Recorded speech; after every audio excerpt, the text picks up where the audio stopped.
Thank you for joining us. We are inside Federal Hall National Memorial. It's located across the street from the New York Stock Exchange. The site is where the first United States Congress met, and it's a site of George Washington's first inauguration in 1789. Washington took the oath of office here, and in his inaugural address, he reflected on the challenges ahead. So what challenges face our 45th president as he takes his place in history? How quickly will Donald Trump take action on issues that he campaigned on, like health care, the economy, climate change? Oren Cass is a policy analyst from the conservative Manhattan Institute. He advised a 2012 GOP candidate, Mitt Romney. It's nice to have you with us. Appreciate it. Thanks for having me. Donald Trump ran, of course, as a Republican. Do you consider him a Republican, a conservative Republican? Well, by definition, he's a Republican. He won the Republican nomination. Kinda.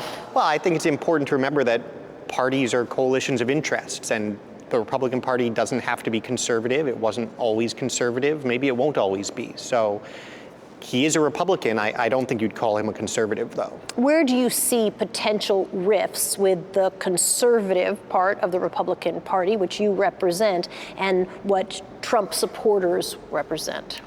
Well, I think conservatives have tended to focus a lot on the size of government and the role of government in society, and to be fairly skeptical of it, to recognize that government can only do so much, and when it tries to do more than that, it might have bad effects instead of good ones. I think Trump has showed a lot less skepticism of that and a lot of confidence that he can go in there and his policies can create the jobs, he can keep the factories where they are, he can give people the benefits they want without worrying as much about whether that's an appropriate thing for the government to do and without worrying who's going to pay for it. And you see that potentially might be problematic on the conservative side. If you want to bring factory jobs back, you have to pursue the kind of policies that are actually going to make those jobs economically viable in those places. You can't just order them to come back or tweet about them until they come back. I was going to say order them by Twitter to come back. You can, one at a time, factory by factory, you might be able to tweet them back, but that's not going to have the effects you need across the country.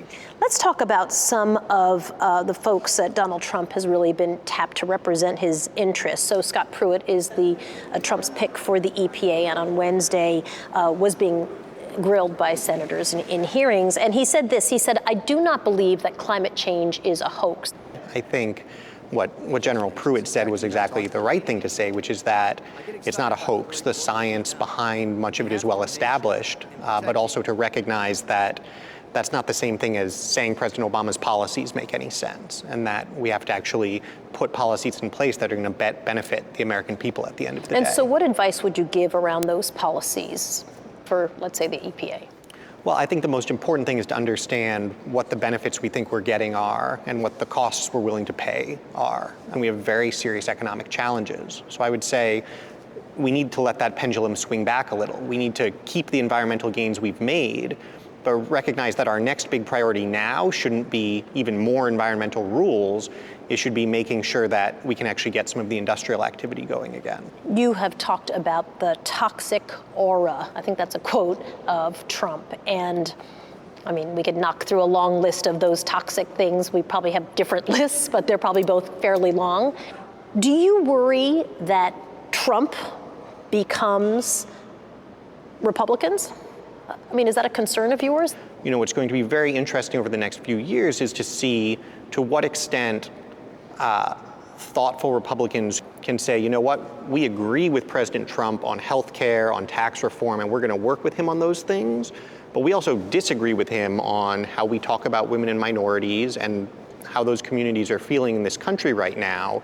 And that matters too.